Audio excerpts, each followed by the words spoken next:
Hellboy is directed by Neil Marshall and stars David Harbour as Hellboy, Milla Jovovich, Ian McShane, and others. And this is a whole new version of Hellboy. It has nothing to do with the Ron Perlman, Guillermo del Toro ones. It's a new reinvention with the good blessing of creator Mike Mignola. And we follow the adventures of Hellboy, who is caught between the worlds of the supernatural and humans, and he is sent out to battle an evil witch bent on revenge. Now, first and foremost, I apologize for this review being very late, as I fell sick during last week, and I had reviews for the previous two films planned out, and I just couldn't come up to work on them due to my illness. But I promise to bring them to you very soon, because after this film, I feel like we need to remember the good name of Hellboy. Now, this film was very disappointing, and after watching it, everything started to make sense. The supposed troubles in production, during filming, the reshoots, the supposed rewrites that happened during this film, and also the fact that this film was originally slated to come out in January. Let's start with the good things, or good thing. David Harbour. I think this dude was fantastic as Hellboy. I think I'm not alone in thinking that Ron Perlman is sacred and was born to play Hellboy. David Harbour was just as good to me. I love the way he looked. He looked gruffed, he looked worn and tired. The practical effects on him and in general in this film looks really great. Not only did he give a good performance as this character, but everything about the character really works. His sense of humor, his sense of sarcasm, his reaction to just everything around him, how he reacts to people saying certain things to him and doing certain things to him, the conflict he feels about being trapped between these worlds, and he wants for monsters to be respected and being looked at as humans, because he is no different than other monsters, and I think the film captured that really well. But that's about where we end with the good things, because starting with the performances, Milla Jovovich is just in another Resident Evil film, and the rest of the cast, I don't think they were giving anything to work with. It looks like they barely had any direction, and Ian McShane, this dude is a world-class actor, but he's just very miscast as Professor Broom. He comes across as confrontational, very abrasive, very aggressive in his ways of trying to teach Hellboy about how to be a better man.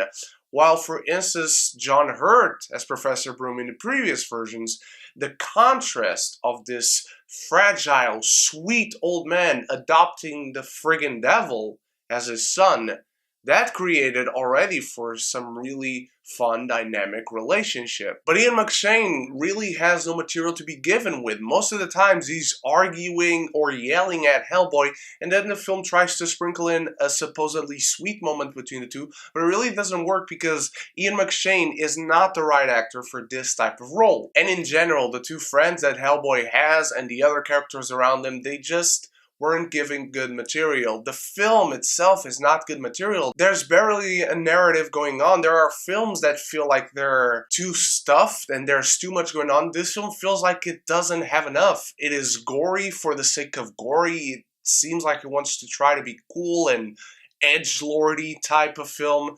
And it just comes across very abrasive, very intrusive, and it feels like it wants to grasp your attention desperately, because in fact, it really has nothing that is worth your attention. The film's smoothest transitions are when it decides to knock Hellboy out and make him wake up somewhere else for the story to go on, because it doesn't really flow. This film is 2 hours long. It felt like an eternity. There are so many characters that are unnecessary in this film. I love Baba Yaga from the comics. She's here because she's Baba Yaga from the comics and it might satisfy some nerds.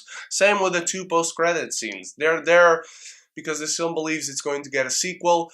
It's not, and honestly, it shouldn't. And as much as I said that the practical effects work, it's not because they're there that the CGI doesn't work. This is very bad CGI. I will say about 30% of the CGI in the film works. There's this one moment in the film where Hellboy is having a vision, that's all I'll say, and the CGI there works just fine. It's perfectly good CGI, believable.